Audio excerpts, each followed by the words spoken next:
3 महीने बेमिसाल व्यवस्थाएं खस्ता हाल।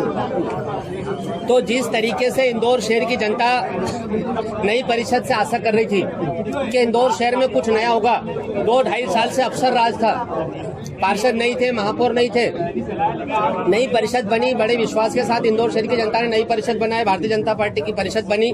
लेकिन अगर 3 महीने के बाद हम देखें तो व्यवस्थाएं डे बाय डे ध्वस्त होती जा रही है। सब चीजों को लेकर, काम की गुणवत्ता को लेकर, व्यवस्थाओं को लेकर, सफाई को लेकर, पानी को लेकर, गंदे पानी को लेकर, कचरा गाड़ियों को लेकर, अफसरशाही को लेकर, भ्रष्टाचार को लेकर, तो चारों तरफ भ्रष्टाचार, अन्याय का, अत्याचार का बोलबाला है।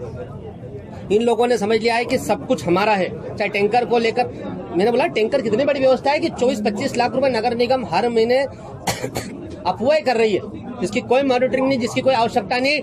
ये टैंकर भारतीय जनता पार्टी के नेताओं के घर पे रखे हैं।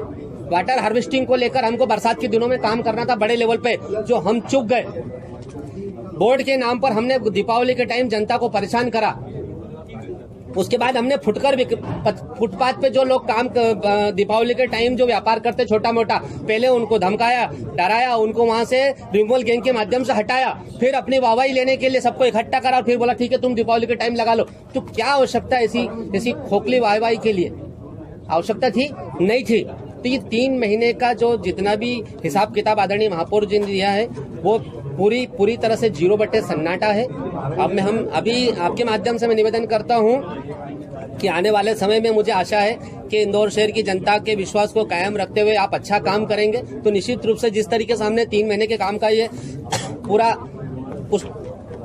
पुलिंदा लेके आए, उसी तरह से अच्छा करेंगे तो उसकी हम लोग सराहना भी करेंगे। लेकिन अभी तक ऐसा लगा नहीं कि कुछ सराहना करने लायक है। शुरुआती दौर में हमें लगा था कि इंदौर शहर सामंजस्य से चलेगा, लेकिन वही सब बीजेपीकरण हो गया, टोटल सब उसी पे आ गए, भारतीय जनता पार्टी कांग्रेस पे। लेकिन करो भारतीय जनता पार्टी कांग्रेस, कोई दिक्कत नहीं, कम से कम पब्लिक का, जनता का काम तो करो जो आवश्यक है। गड्ढे भी नहीं भर पा रहे, गंदे पानी की समस्या भी दूर नहीं हो पा रही है, करोड़ों रुपए समिट के नाम पे खर्च कर रहे हो। अभी हमने दिखाया सुभाष बनर्जी के वार्ड में क्या स्थिति है। ये 2 महीने पहले महापौर जी से लेकर सबको बता चुका हूं कि क्या स्थिति है। आज तक कोई एक्शन नहीं हुआ।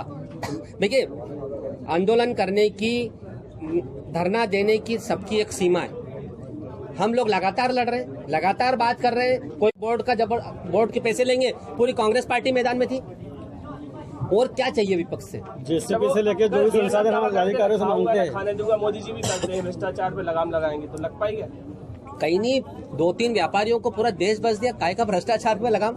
अडानी अंबानी जैसे लोगों को पूरा देश बेच दिया। देश की अर्थव्यवस्था चौपट हो रही है। सामने भी दावा किया, जीडीपी, यही तो बोल रहा हूँ, देश की अर्थव्यवस्था चौपट हो रही है, जीडीपी नीचे जा रही है, हम लोग कर्जे में आते जा रहे हैं, देश कंगाली की स्थिति में बढ़ते जा रहे हैं। तो हमारे लोगों में खुद में इकट्ठा करने की जो क्षमता है, हम लोग बचत करके रखते हैं, उस पर हमारा देश चल रहा है। अदरवाइज भारतीय जनता पार्टी के लोगों ने तो देश को खत्म करने के लिए कोई भी कमी नहीं छोड़ी थी। नगर निगम में भ्रष्टाचार खत्म हो गया क्या?